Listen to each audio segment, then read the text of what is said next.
Murder in the morning from the Hidden Killers podcast. Well, you go on a train, someone dies.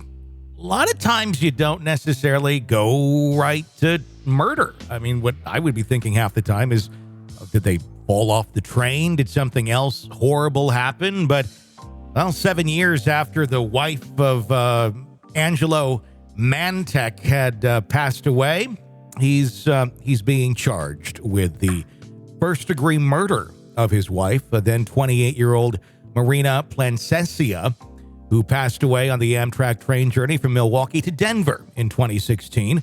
The Denver District Attorney's Office announced the following Mantych's arrest on Monday. How long does it take to get from Milwaukee to Denver on Amtrak? Is that like a 2-week journey?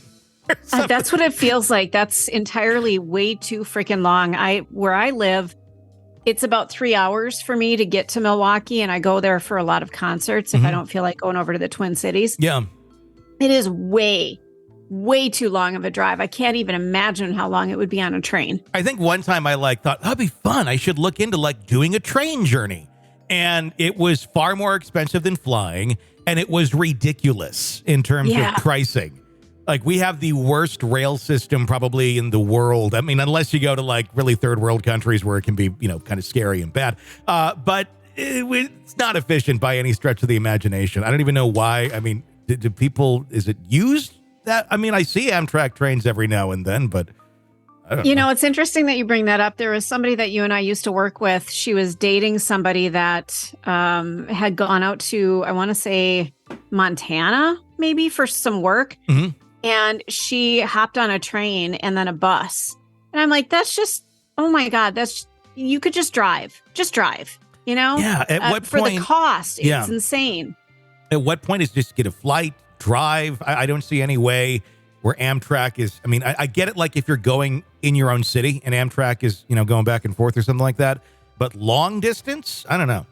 Anyway, on August 30th, 2016, the family was traveling to their new home in Denver. This is how they traveled to their new home.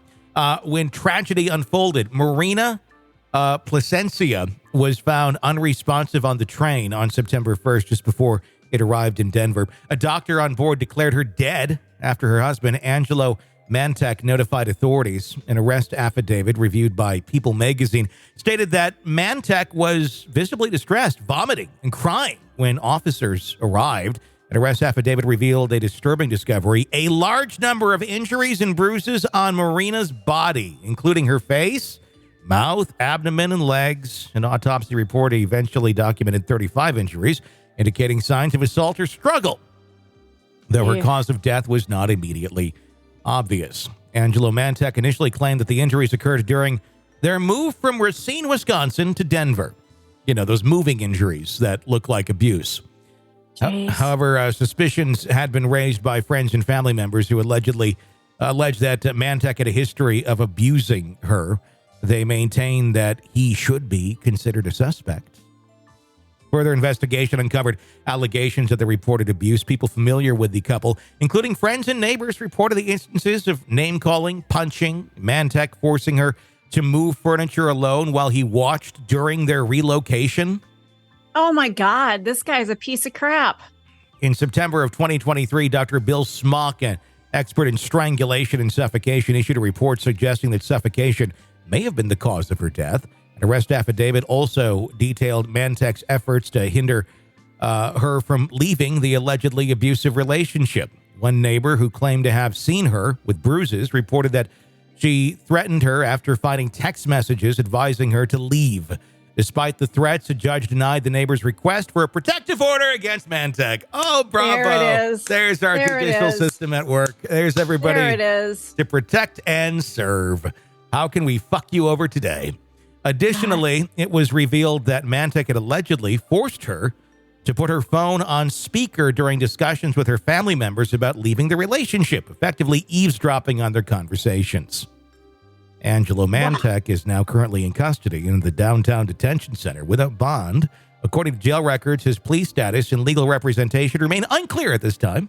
A court appearance for him has been scheduled now for November 16th, where further developments in a long-awaited case may unfold. So this only took 7 years to get him arrested after everybody's pleading and saying, look, this is a wife beater. This is an abusive fucking monster. And he killed his wife 7 years ago. Maybe you should look into that. I wonder why it took this long. I mean, I understand we had COVID in there. This happened in 2016. So they had easily 4 years before COVID.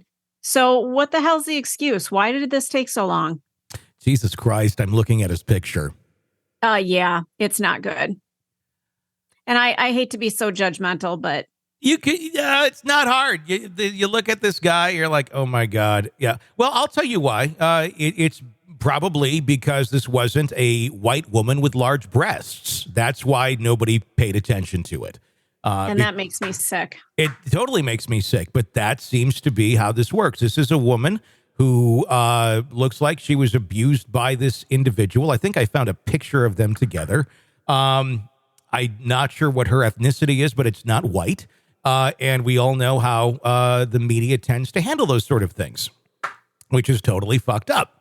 And also how investigations don't tend to handle those things. I'm not even just going after media here. I would say more so the investigations of, well, you know, yeah. 7 years later. He's just a shit weasel. That's all he is. He looks like a villain. Yeah. Like, he literally looks like a villain. I'm like, the picture here, is that a mugshot? It feels like it, but it's hard to say. Is it the one where he's wearing a red shirt? Yeah, or is it like a horror photo that he's like using to try out for a villain character in a horror movie? Because that's a really good question, because it does not look like something you'd want to put on for Tinder. For Tinder. What do you think? The other one looks a little bit better. I like the one with him and the girl with his glasses, and his hair looks like, I don't know what the hell's going on with the hair there.